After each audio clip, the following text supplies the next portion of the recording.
Doing things differently is a challenge. It can be frightening, but we have to move forward. See the bigger picture. This is our beautiful country, Kenya. Can we afford to lose it? We almost did, remember? We fought and killed each other over power and leadership. We need to make sure that never happens again.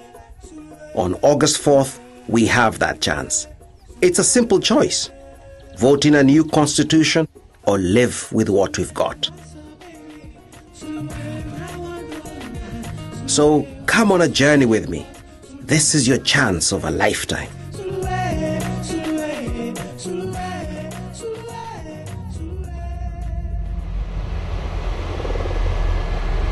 After the 2007 general election, Kenyans fought violently over who should be president. This was the country's darkest hour, and there seemed no way out. Our constitution had finally expired. Its outdated systems and laws had led us to chaos. To make peace, the constitution had to be put aside. It could not cope with the situation we were in. We turned to emergency legislation to create new power structures. It took outsiders, international diplomats, to stop the fighting and insist on a reform agenda. The peace agreement was designed to make politicians stick to the promises they had failed to deliver for so long. Most importantly, a new constitution. Kenyans are missing the bigger picture. If we don't fix some of these long-term institutional reform issues, then what we witnessed in 2007, 2008 was a Christmas party. And we don't want to take any more chances because there seems to be some simmering emotion, tension in this country. This country has been pretending to be the haven of peace in Eastern Africa, but we are not. If my memory serves me correctly, Maina, the people in this country never fought or killed each other because of the Catholic.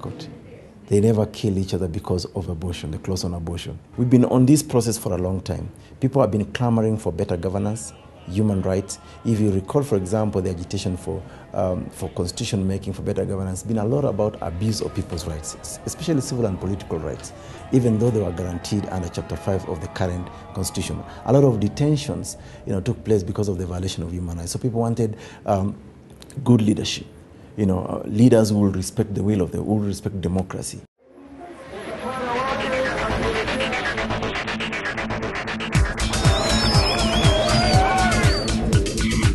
We have struggled for a new constitution since President Kenyatta's regime. It has always been a people's struggle. Small but important gains have been made at a great cost to ordinary Kenyans.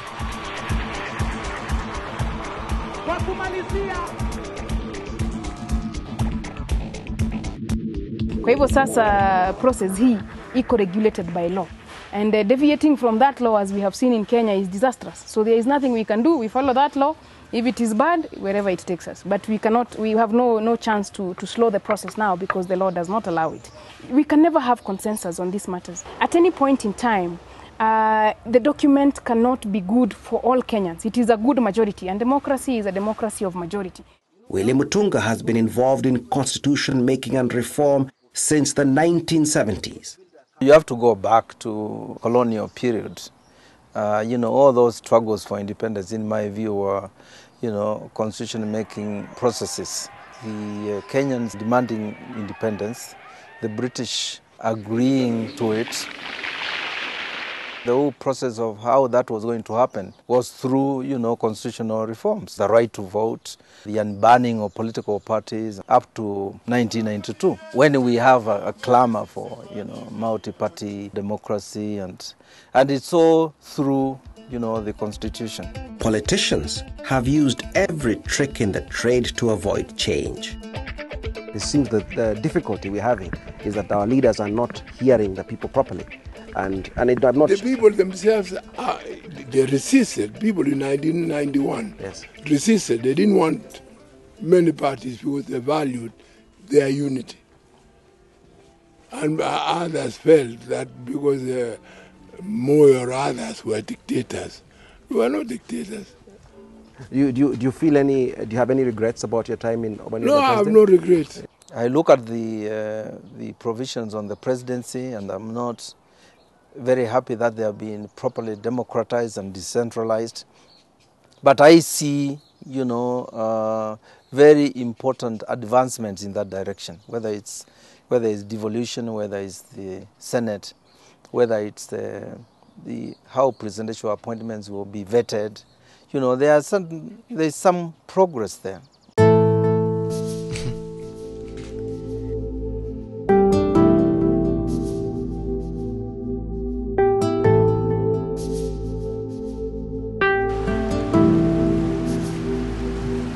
Our leaders are very comfortable with a constitution that's all about them. It's allowed them to grab power and land and national resources. We have become disoriented, we have had killings, ethnic displacements, hatred. So we are lost. We don't know what it is to be a Kenyan or what it can be.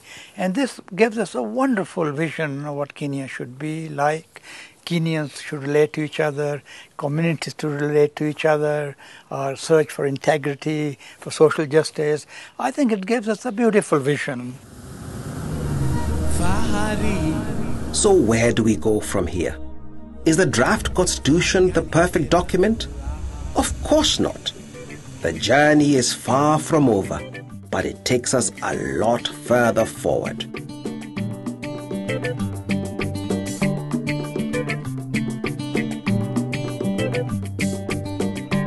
I've been traveling around the country talking to people about their concerns. Everyone wants to know more about their option and what's in the draft constitution. Thank you so much for what you have shown us today. The question I have on the constitution is that many of us do not understand it. And most of the information we are getting is partisan, that is spread by politicians or people with vested interests. I would like a non-partisan group to come and educate the people in the grassroots so that they understand exactly how this constitution will affect their lives. As it is now, we will vote yes or no depending on what that popular politician says. Watu walikufa kwa sababu hii katiba tuko naye saa hizi imekuwa expired. Unajua hii watu tunasema sell by date expire. Kama ni maziwa unanunua ya siku 4 zimepita ili expire. Hiyo that is one reason tulikuwa na vita. Some very minor issues can divide these people, and at the end of the day we have conflict. Somebody has said the other time that we have not healed, and my appeal was that ingekuwa vyema kwa hao viongozi waende watatue mambo yao kando, alafu pia waweze kupea wananchi wa Kenya nafasi ya kuweza kujiamulia. Tufikirie sana, hata Kathy Scott tuseme, kuna wengine wanasema Kathy Scott watavote no kwa sababu ziko kwa hii draft. Hata ukisema no, tujue kwa hii current constitution ambayo tuko nayo saa hizi zipo hapo exactly the same way. So kama unafaidika ama hujafaidika, ni mzuri tusome katiba yote tujue nini mzuri nini mbaya, then we weigh. Ni kama in the butchery kwa nyama, una weigh kama inafika juu ama inafika chini, and then we make a decision. Kwa sababu tukitupa tunatupa mambo mazuri, tukikubali tunakubali mambo mabaya, but we are weighing it together with the current constitution. Which one has more benefits than the other? The constitution needs to unite Kenyans. It needs to speak widely about common mwananchi. This draft constitution has the second most restrictive abortion in the world. Second most. Tuseme no, turudi hapa tulipo, na hapa hii dirisha ni kubwa ambayo abortion sio kwa katiba, iko kwa penal code, and the provision is the same, in fact is even wider. But tujue we will not agree 100%. We will never. We would like to, but we can do it and try and talk. What is important, vile nasema, kama mimi sikubali mambo yako, nikubali na I disagree with you na heshima. The draft constitution is the closest we have ever got to consensus. There is no legal provision to change a few clauses or hold another referendum. more delay is likely to bring more division, because we'll never all agree on everything. So read the draft and make up your own mind. It's important to know all the clauses, not just some of them. If, for example, you think clause 68.1 means you'll lose your shamba, get to know clause 40. That says no one has the right to take your property. Understand the whole document and what it's trying to achieve.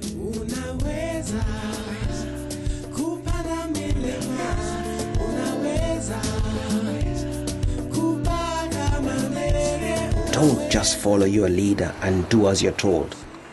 You must prepare yourself for the vote by asking, will this be better for Kenya?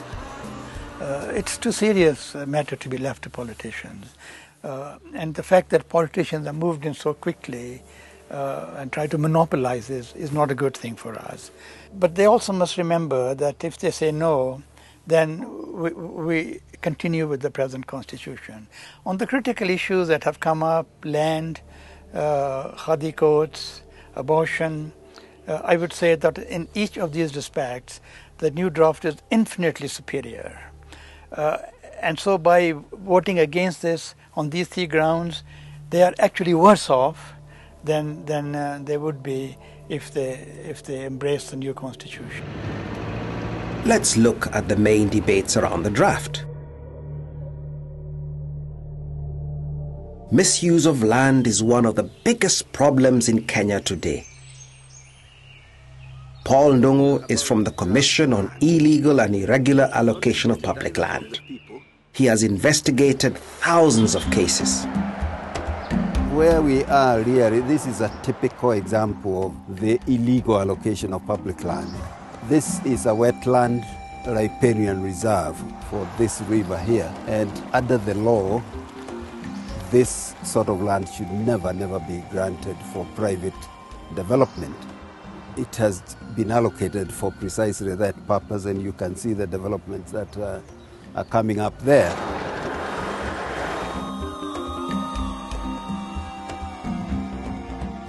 There are about 300,000 illegal titles created in this country between independence and the time we were doing the inquiry in 2003.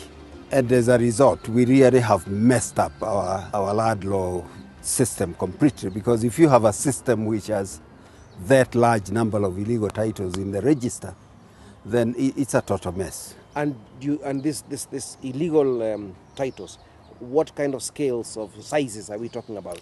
Oh, it ranges from 0.1 of an acre or a hectare to thousands and thousands of acres of land. The new draft says land must be regulated. This has created fear among large landholders and land grabbers. Influential landholders are telling ordinary Kenyans that everyone's land will be taken. But the draft doesn't say that. The spirit of the new constitution is to tackle the huge inequalities, not dispossess ordinary Kenyans.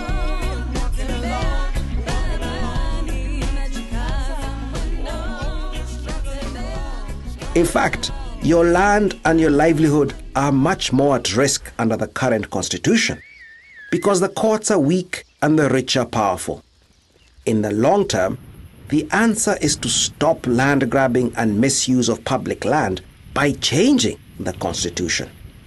Mambo ya mashamba imeleta utata zaidi, lakini kuna zile principles za kushughulikia land, na kwa mara ya kwanza kutakuwa na ile public land. Na public land kiongozi wa nchi, ule president, hata kuwa na free hand ya kupeana land. Sasa public land itashughulikiwa na National Land Commission.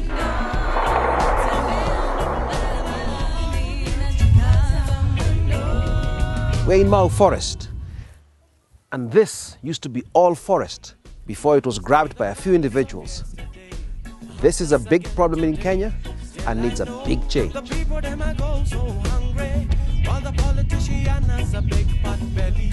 No, I can't understand the society. No. They told me that life was a journey, and nobody knows the way. They said that the road would be winding. Nimezaliwa Chulu. Ulikuwa na shamba huko Chulu? Nilikuwa na shamba huko Chulu. Unaitwa squatter sasa, si ndio? Mimi naitwa squatter. Ni kwa nini uko squatter? Kwa maana nimeondolewa Chulu. Nikashomewa. Wengine wenzangu wakapoteza wachakula, wakapoteza mbuzi. Na sasa tunakaa. Ni kwa sababu gani walisema? Kwa sababu hiyo mzito hiyo hatutaki watu. Endeni kule mkakae kule. Sasa tukatelemuka. Mahali tumetelemuka tukasuka hapa Milangi. Tukaje tukaambiwa tena tokeni hapo mwende. Sasa tukasema tuende wapi? Mlikuwa tu kama ngapi? Tulikuwa watu wengi. Kama ngapi? Watu wengi. Zaidi ya 3,000. 3,000 huko Chulu. Na mlikuwa mkiishi huko nyote. Mlikuwa shamba yenu, ni zenu za kimila. Walisema hiyo shamba inataka kuachiwa wanyama. Iwe ya national park. Na watu wanaishi hizi nyumba sasa. Ni watu wanaishi hapa hivi. Mjitengenezea. Hata hii ni nyumba ya mtu. Hii ni nyumba iko na family. Bila matope. Hata hii nzuri. Hii ni mzuri.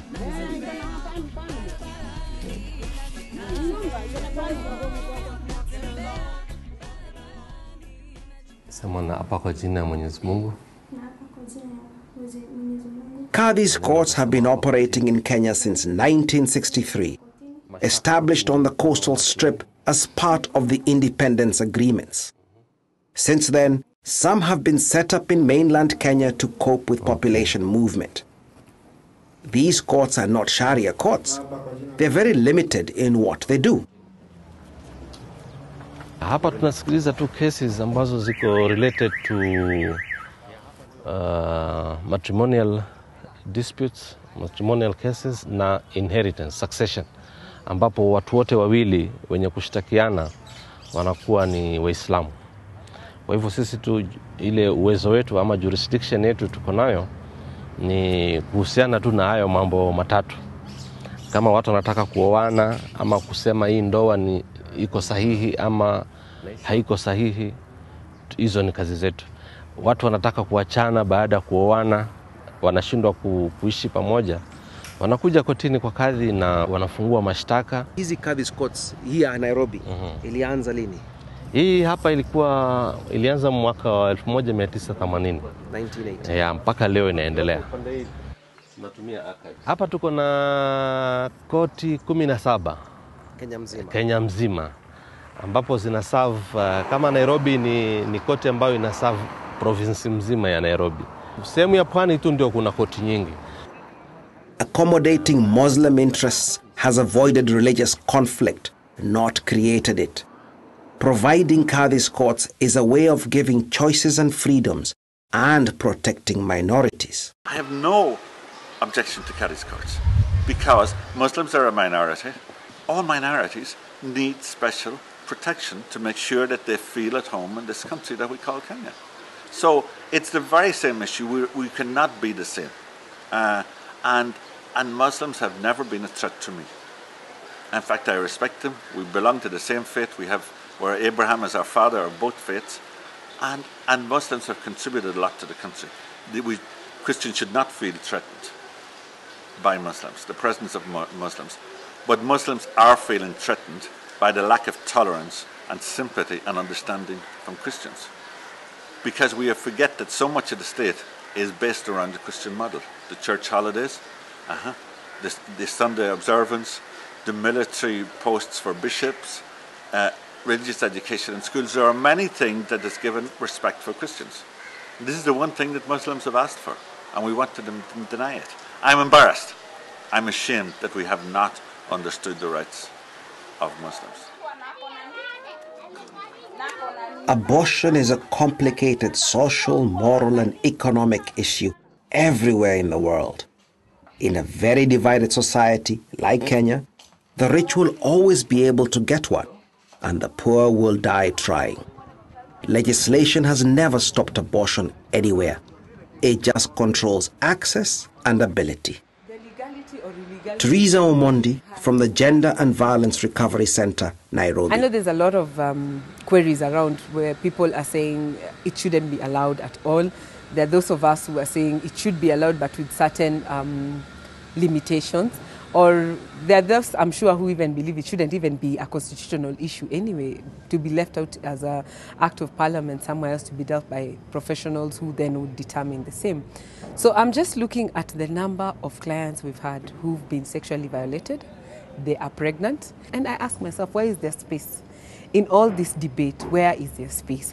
Who is addressing what would happen to this lady?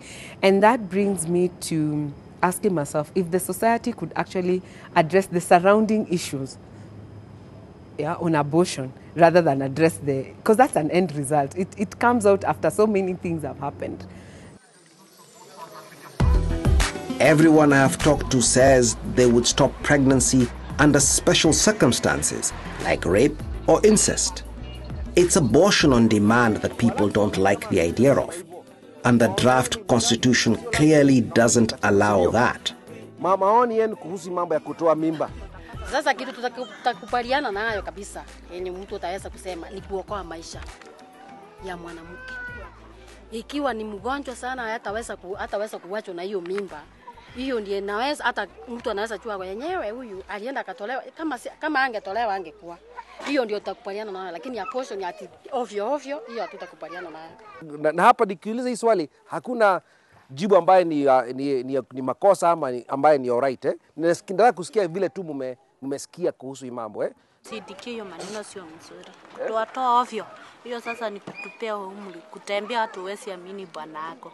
Sinajua tu nikienda na wewe nikifika mimba natoa na nitaendelea na maisha. Ukiwa rape na upate mimba, unaona aje? Natoa. Unasema utoe? Wewe umesema saa hizi, umetuambia nini saa hizi? Utaniuliza hii kitu utoa hapa kwangu. Sasa nitapeleka afadhali waache isionekane. Unajua kila mtu ako na maoni yake kwake na kila mtu alizaliwa na akili yake. Kuna mwingine ako na akili ndogo, mtoto ni mdogo. Lakini mwingine aanze kununua anasema hii kitu hata kama ulilepiwa hapana, mliongea mkakutana mahali. Toa hii kitu hapa kwangu, utafanyaje? Sio taendo uchiue na huyu mtoto, tafadhali hiyo kitu itoke mapema. Una maoni kuhusu hiyo mambo ya rape? Kama tuseme wewe sasa ukirepiwa upate mimba na ni wajambazi tuseme watu 10 Si daktari pale ameniambia tuseme nimereipiwa, mtu amenirepe na siku anataka kupata mimba, naweza kimbia hospitali anizuie nisipate hiyo mimba. Na kama umechelewa kufika hospitali, umekaa miezi miwili na nikapata mimba. Kupata mimba. Hiyo ni kutoa. Unaona ni kutoa ni mzuri. Nani mnasikiaje hapo? Mambo ya rape kutoa ni mzuri. This is actually one of the most restrictive constitutions in the world on abortion. It states that life begins at conception. I believe even those who speak about it so vehemently, strongly, and our sins are equal at the end of the day. Let's just remember that and leave the judgment for someone else. Abortion is clearly stated in Article 26, it is not allowed.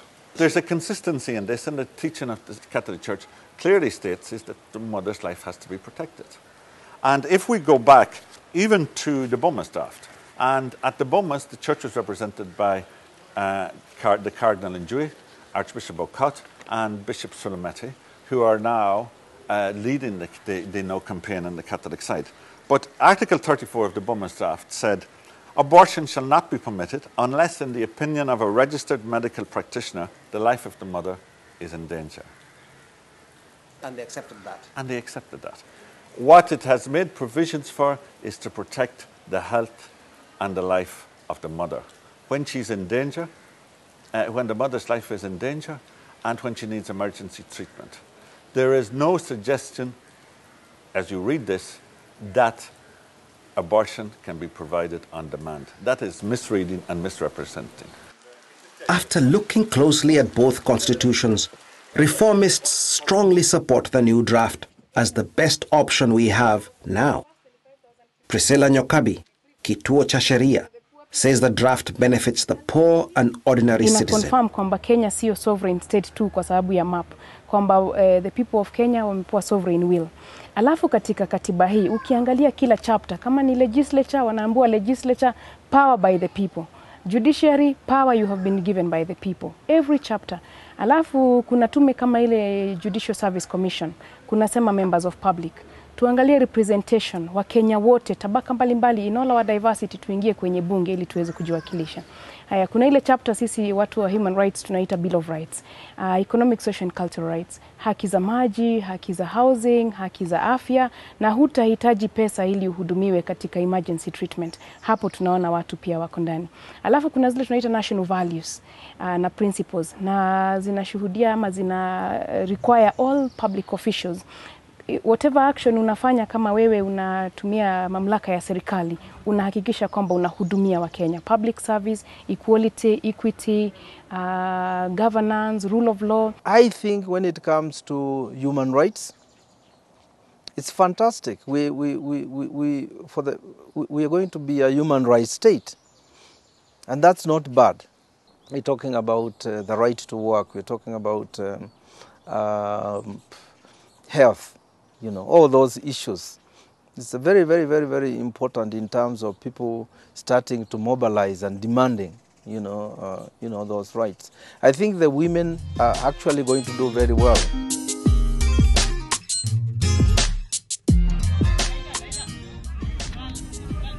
The draft is also strong on cultural and minority rights, which will address some huge divisions in our country.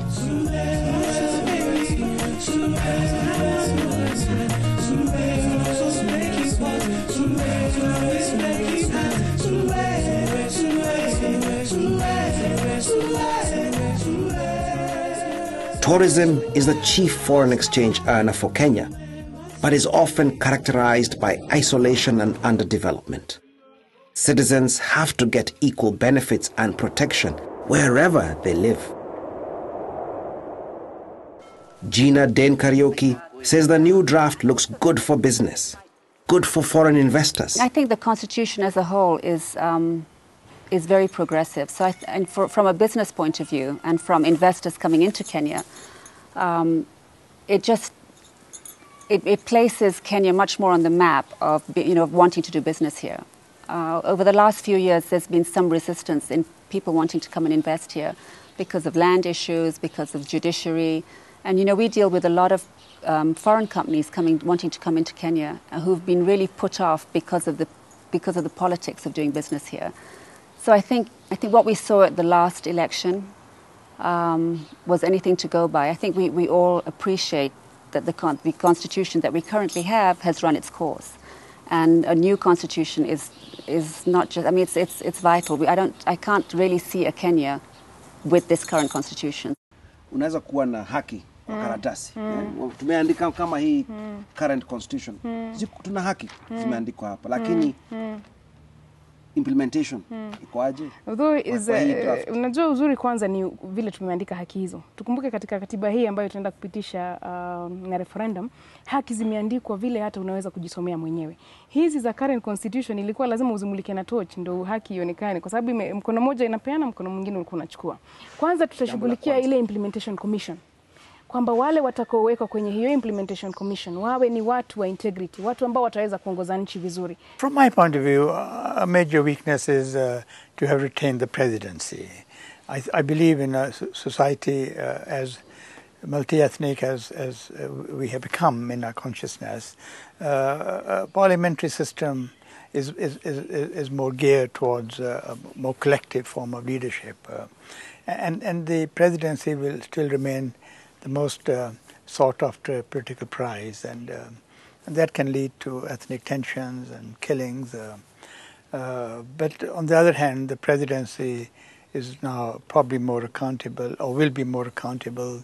There will be a separation of powers. There will be the constant need for the president to negotiate with parliament. We shall have very democratic institutions at the county level, and certainly a lot more money than they're getting now. And so we'll have more opportunities for participation. New leaders will emerge. I've seen people make change against all the odds, like my former law school friend, Kenyan son, Barack Obama. You all right? What you doing these days? I'm at Wilson Center. Are you? I'm studying you, actually. I am, really. Very nice to see you. He gave hope to the world that, given the right conditions, new young leadership can emerge. We can give ourselves that chance. Our current constitution has produced awful leaders, but this draft lines up everything differently. It will make our leaders perform. And if they don't perform, they are out of the race. We can deselect them. Naitwa Lydia Wafula, nafanya na Kenya Prison, stationed Lang'ata Women Prison. Na hapa leo unafanya nini hapa? Leo tumekuja workout, speed work. Mostly tunakuja calves na 40 meters sprinting for speed. Na mambo ya katiba vile unaona? Nimesikia mambo yake mazuri na mabaya. Umesikia nini mabaya? Baya nimesikia abortion na Kadhi Scott. Alafu sasa na mazuri? Mazuri nasikia kuna reforms. So kama sisi askari tunaona kama hapo umetujali. So specific tutaenda for yes. Kwa sababu ya hivyo. Yeah. Shukrani. Barikiwe.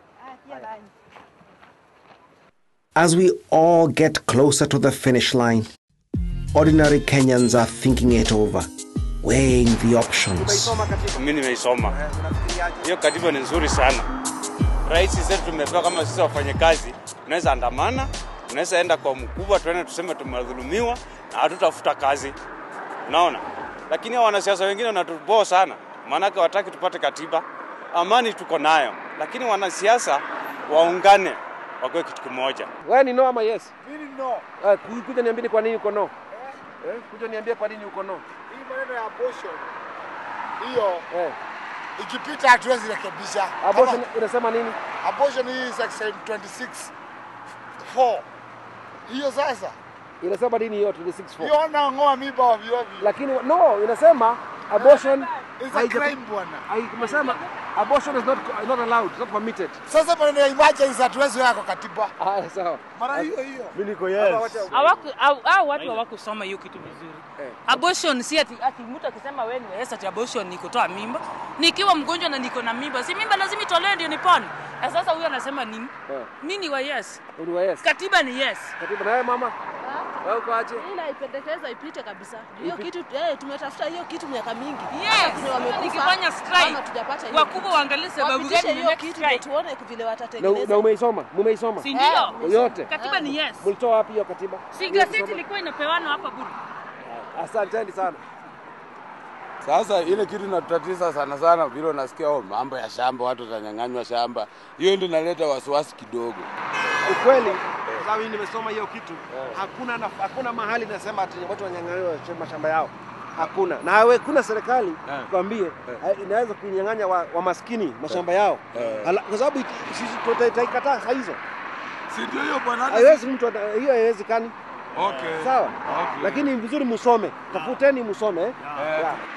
Hii katiba imenipendeza kwa sababu hii katiba imetusumbua karibu miaka 20 huko. Wale watoto walizaliwa katiba ikitafutwa wameoa. Na katiba bado inaleta shida utata. Sasa tupitishe tuanze mambo mengine. Si unaona inakula pesa ya Wakenya bure. But most importantly, whatever you decide, go and vote. It's so important that we all read this constitution. Hii mambo ya kusema mkubwa amekusomea ama mtu mwingine amekusomea tuache. This is our constitution. Si watu wa siasa. Hii kitu ni yetu. And we have to find a way watu wasome hii kitu. Watu wasome. Hey bwana. Maina. Kevin. How are you doing? In person. Niko tu. Sasa. It's ni aje?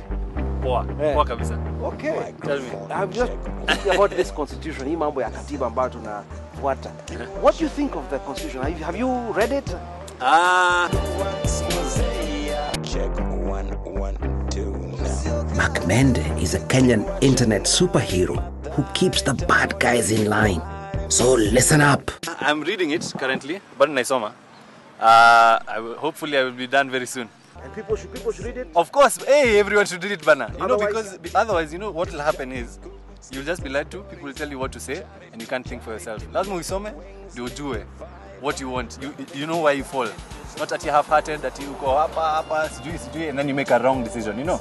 But without causing violence, because what that does is it sets us back. It takes us very, very far behind. Otherwise, if you don't read this Katiba and you don't know what you're saying and what you're going to vote for, lakini sisemi, I'm not saying anything, but I think you'll get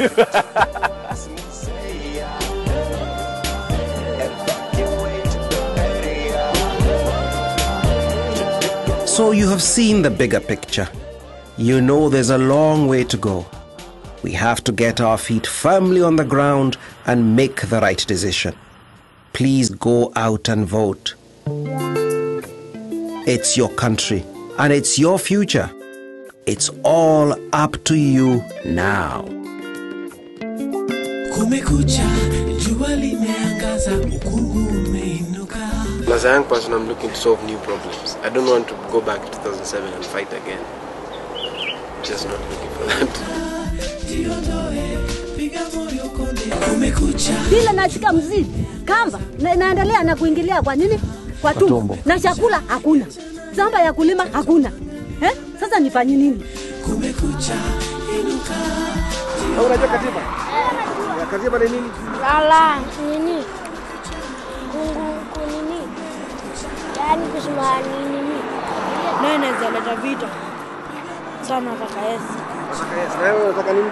Yes. Na wewe? Yes.